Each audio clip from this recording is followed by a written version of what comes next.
Subhanallah walhamdulillah wa la ilaha illallah. Mohon tanggapannya Buya. Saat ini ramai orang memperbincangkan tentang komentar beberapa orang terhadap kedatangan Habib Rizik Syihab beberapa waktu yang lalu. Ada yang menyatakan ketidaksenangannya terhadap penyambutannya. Ada yang merendahkan kehabaibannya. Kemudian juga meremehkan perjuangannya. Bahkan ada juga yang mencaci atau mengolok. Mohon tanggapannya Buya. Bagaimana menyikapi tentang hal-hal semacam ini Buya? Terima kasih. Bismillah. Kami akan menjawab. Pertama, kami bukan orang FPI.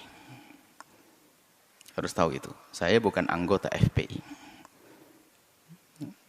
Kemudian setelah itu yuk kita pandang segala permasalahan dengan akal yang jernih dan hati yang tenang. Pertama adalah kedatangan Habib Rizik disambut oleh orang sebanyak itu kemauan umat. Bukan rekayasa. Bukan dibayar mereka. Ayo, Anda posisi seperti saya, adil.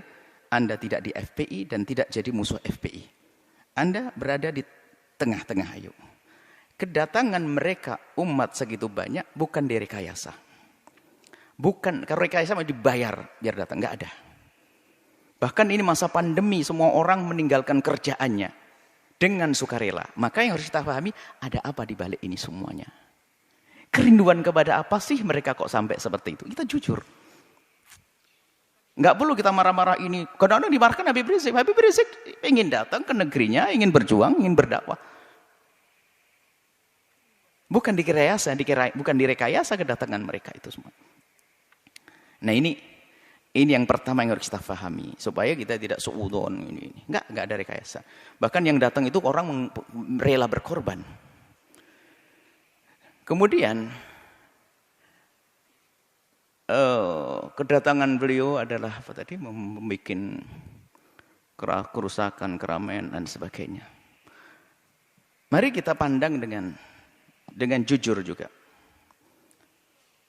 Kalau Habib Rizik mengadakan kumpulan, demo dan sebagainya misalnya, jujur Anda, apa sih yang diminta Habib Rizik? Habib Rizik tidak minta pulau untuk pesta apa, tidak juga minta apa jabatan jabi apa, tapi yang diminta apa? Coba kita cari. Anda jujur sebagai bangsa Indonesia yang adil, yang jujur, apa yang diminta? Jejer permintaannya apa sih? Dulu permintaannya adalah bagaimana ada orang yang mengucapkan kalimat yang merendahkan umat Islam dengan merendahkan Al-Quran, ayo diadili. Apakah permintaan semacam ini salah? Coba dilihat dulu apa sih permintaan Habib Rizik. Ini harus jujur Anda melihat Habib Rizik kalau kumpul-kumpul minta apa. Yang diminta apakah Habib Rizik ingin pemerintah memfasilitasi, Habib Rizik ingin membangun tempat minuman keras paling besar sejagat raya? Enggak juga. Kalau Habib Rizik minta begitu, kita berontak semuanya. Yang diminta apa? Coba kita jujur. Yang diminta baik atau jelek? Kalau yang diminta baik, kenapa kita bingung yang diminta baik kok? Keadilan misalnya. Harus ada misalnya menghentikan kemungkaran. Selagi yang diminta baik. Yang diminta baik. Maka jangan gampang menilai orang dengan buru-buru. Sekarang jujur minta apa? Anda bisa melihat di media. Atau Anda datang kepada Habib Rizik minta apa? Kan begitu. Yang diminta apa? Yang diminta adalah yuk kita menegakkan. Habib Rizik misalnya FPI di beberapa tempat minta agar kemungkaran di sini dihentikan. Loh, kemungkaran dihentikan apakah permintaan yang salah? Karena kemungkaran itu akan merusak orang lain. Coba yang diminta apa? Ini jujur dulu. Kalau yang diminta adalah menghentikan sesuatu yang membahayakan umat. Umat membahayakan itu bukan saya membahayakan di dunia. Kita punya iman di akhirat. Yang membahayakan di dunia nggak boleh. Misalnya Habib Rizik memasang ranjo-ranjo, kita hentikan. Membahayakan di dunia. Memberhentikan, membahayakan di dunia pun harus membahayakan urusan dunia. Kita wajib menghentikan. Apalagi jika yang diminta adalah menghentikan segala sesuatu yang bakal merusak akhiratnya umat misalnya. Dan itu memang yang diserukan adalah selama ini yang kami ketahui adalah mengajak itu. Bagaimana agar kemungkaran tidak terus merebak. Kemudian juga bagaimana keadilan bisa ditegakkan. Di saat menuntut keadilan bukan berarti orang-orang yang lagi berkuasa 100% tidak adil. Ada beberapa tempat yang kurang serasi atau perlu disesuaikan agar terjadi keadilan. Jadi minta keadilan itu wajar sah. Keadilan. Berlaku untuk siapa? Untuk semua umat, untuk bangsa ini. Bukan keadilan untuk Habib Rizik dan FPI-nya. Bukan. Keadilan untuk semuanya. Coba yang diminta apa? Lah ini maksud kami adalah jangan buru-buru menilai. Yang diminta apa? Bukan minta bantuan untuk membangun pesantrennya di mana, bukan untuk kepentingan ormasnya, bukan. Akan tapi selama ini disuarakan adalah seputar itu. Bagaimana menghentikan kemungkaran, bagaimana menghadirkan keadilan, kemudian bagaimana membatasi sepak terjang orang yang tidak banyak manfaatnya untuk negeri ini misalnya dengan suara-suara seperti itu. Bagaimana menghentikan kebobrokan moral. Ini kan permintaan yang baik semuanya.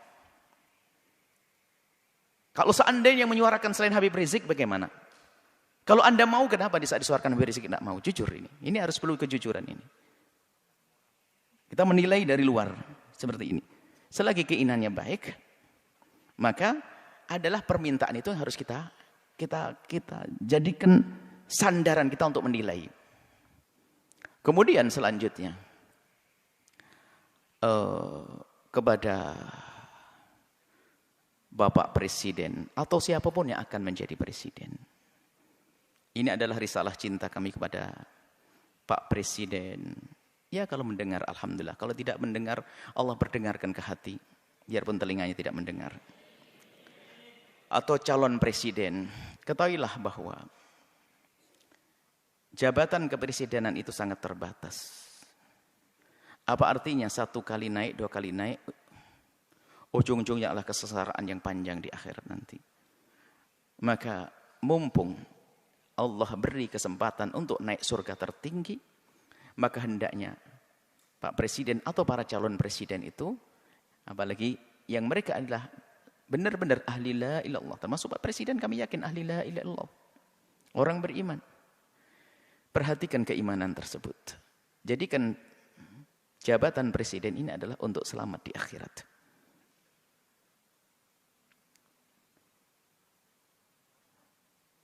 Maka selama ini panjatan doa semoga orang-orang seperti Habib Rizik dijaga dan bisa istiqomah. Dan doa kita kepada Pak Presiden semoga juga Allah memberikan bimbingan agar bisa menjadi baik semuanya. Tidak perlu kita memusuhi, akan tapi kita perlu bagaimana menghantarkan kebenaran.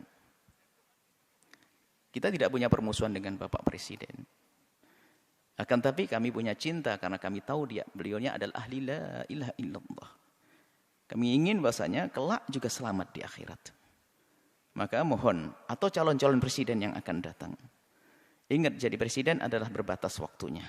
Tapi akhirat adalah selamanya dan tidak berbatas. Maka jangan sampai di saat menjabat kepresidenan ini adalah ditipu oleh orang-orang yang ada di kiri kanan kita misalnya. Yang punya kepentingan syahwatnya, urusan dunianya, tidak ada hubungannya dengan imam. Sehingga kita akan kebawa ke sana. Maka pandanglah dengan adil. Orang yang bakal mengganggu akhirat Anda pinggirkan. Anda bisa melihat pasti. Di kalangan menteri, di kalangan pokoknya harus dibersihkan dari orang-orang yang bakal mengganggu keselamatan kita di akhirat. Kami yakin Anda ahli iman. Kami mendengar Anda jadi imam sholat. Anda juga umroh. Subhanallah. Tinggal perlu Anda mengikuti hati kecil Anda bahwasanya Anda ahli iman. Maka segala sesuatu yang bertentangan dengan keimanan Anda ini ayo diberesi, diselesaikan. Karena itu akan ada tuntutan dan tanggung jawab di hadapan Allah Subhanahu wa taala. Kemudian berlapanglah dengan masukan atau kritik dari siapapun. Maka di saat ada misalnya selama ini rame seperti tadi hubungan dengan Habib Rizik dan sebagainya. Yang diminta adalah kami yakin yang diminta Habib Rizik adalah di hati kecil Anda adalah Anda setujui. Keadilan, kebaikan dan sebagainya. Kami ingin bertemu ini maksud. Kami yakin insya Allah. Kami yakin husnudzon bahasanya Anda orang beriman dan presiden-presiden setelahnya. Kami tidak mengarah kepada presiden hari ini. Selagi itu keinginan yang baik, ayo kita sambut. Dan nanti secara umum kritik itu justru mengangkat kita. Bagaimana kita menjadi waspada. Kritik itu kadang kita tidak bisa sadar, tidak bisa mengoreksi diri kita sendiri. Akhirnya dengan kritik itu kita bisa berbenah. Kalau tidak ada kritik kita nggak akan waspada. Seperti di lembaga begini, kalau tidak ada kritik nggak akan ada perubahan. Ada yang kritik Buya, kenapa kok begini? Langsung kita buat perubahan. Gini, menarik. Semakin banyak yang mengkritisi Anda, sebenarnya semakin besar peluang Anda untuk menjadi lebih bagus. Hanya di saat dikritiki oleh seseorang, kita lihat, kita pelajari. Lalu bagaimana? Yang mengkritik itu sendiri diajak untuk menyelesaikan bersama. Karena yang mengkritisi biasanya punya bahan, punya modal untuk menyelesaikan masalah. Seperti ini. Ini adalah kepada pemerintah. Jangan menuruti orang-orang yang hanya menuruti hawa nafsunya. Anda akan rugi. Hidup Anda berbatas. Hidup Anda berbatas. Kita tidak rela ahli la ilaha illallah di alam barzah mendapatkan seksa dan di padang mahsyar tersiksa, di akhir tersiksa. Tapi surga untuk semuanya. Surga untuk ulama, surga juga untuk presiden kalau mau. Inilah, maka kalau seandainya kesadaran semacam ini hadir, nggak akan ada ontran-ontran semacam ini. Semuanya aman tentram. Semuanya aman tentram. Bisa. Orang punya niat busuk akan terlihat begitu mudah.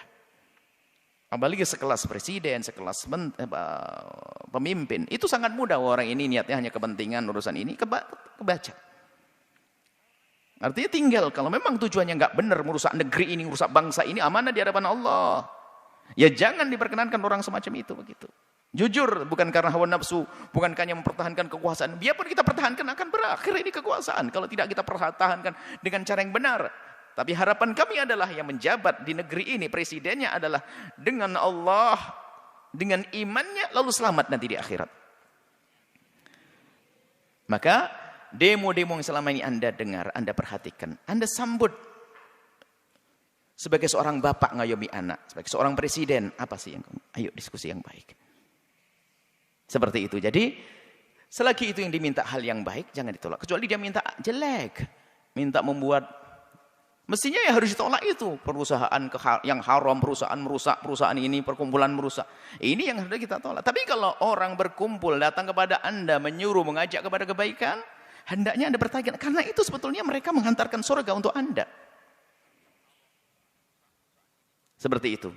Jadi ini kepada Bapak Presiden hari ini atau presiden yang akan datang. Semoga ini menjadi kaidah. Siapa menjadi presiden, hendaknya seperti itu. Alangkah indahnya di dunia jadi presiden, ternyata jabatan presiden ini hanya untuk melangkah ke surga. Sebab surganya presiden lebih mudah, gede banget. Karena apa? Dia punya kekuatan. Kekuatan untuk masuk surga mah gampang. Seperti itu. Kemudian selanjutnya, kepada umat semuanya, hentikanlah dengan budaya mengadu domba.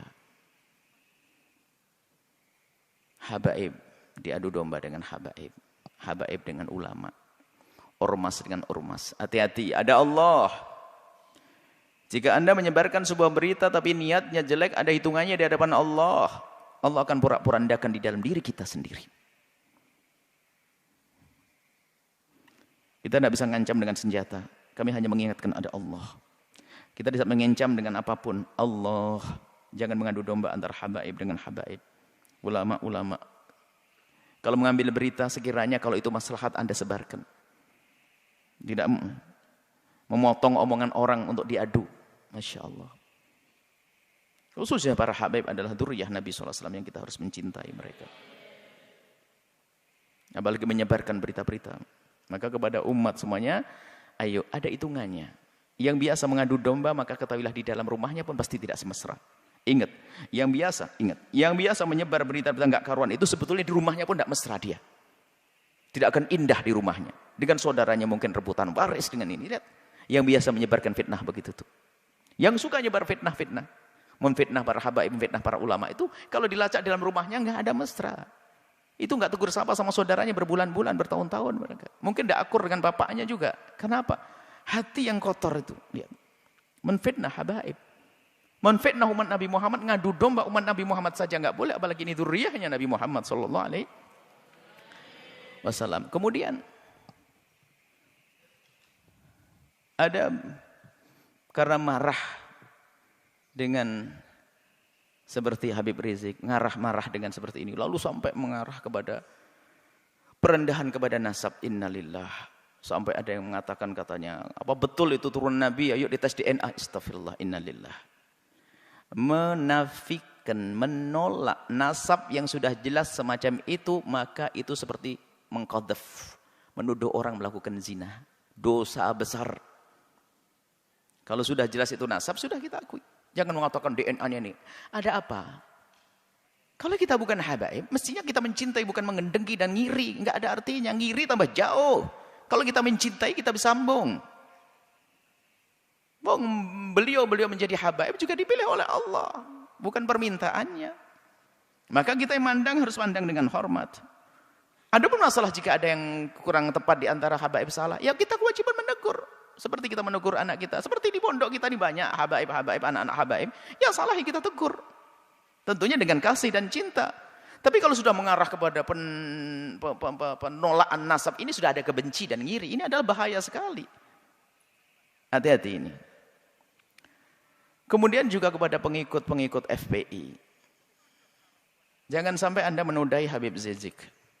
Sepak terjang Anda harus benar-benar direstui Habib Rizik dan diketahui dan sesuai dengan apa yang ada di pikiran dan hati Habib Rizik. Kita tidak ingin ada sebagian orang melakukan suatu tindakan ternyata mencoreng Habib Rizik. Ini menjadi masalah. Jangan sampai tujuan Habib Rizik yang mulia, yang istimewa ini ternodai oleh kita-kita apa orang-orang yang dengan perilaku yang terburu-buru hanya mendahulukan hawa nafsu dan sebagainya. Nah ini maka di sini kita ingin bahwasanya perjuangan orang-orang seperti beliau ini, Habib Rizik ini bisa mulus, sukses. Kemudian nanti juga presidennya juga akhirnya juga sukses. Bangsa ini sukses, surga lah semuanya. Anda bercekcokan. Tinggal yang tersisa siapa? Orang yang sibuk ngadu domba, bermusuhan, caci maki dan sebagainya. Hidupnya begitu dia. Dia tidak mesra selamanya. Dan hendaknya antara ormas dengan ormas ini adalah untuk saling melengkapi. PFPI, ormas, NO, ormas. Nanti ada lagi ormas besar seperti Nahdlatul Wathon, ormas, Wasliyah, ormas. Tidak boleh jadi saling bermusuhan. Akan tapi ini adalah potensi umat Islam. Ingat, Anda punya Allah. Itu kekuatan.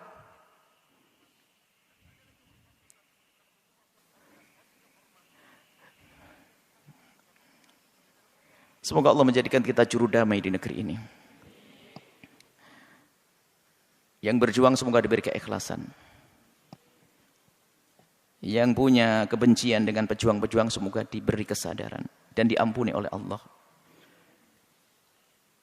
Pejabat-pejabat semoga dimulai dari presiden sampai bawah, semoga Allah berikan hidayah, bimbingan, sehingga semuanya kita ini selamat. Tidak boleh kita mengharapkan orang celaka masuk neraka, enggak.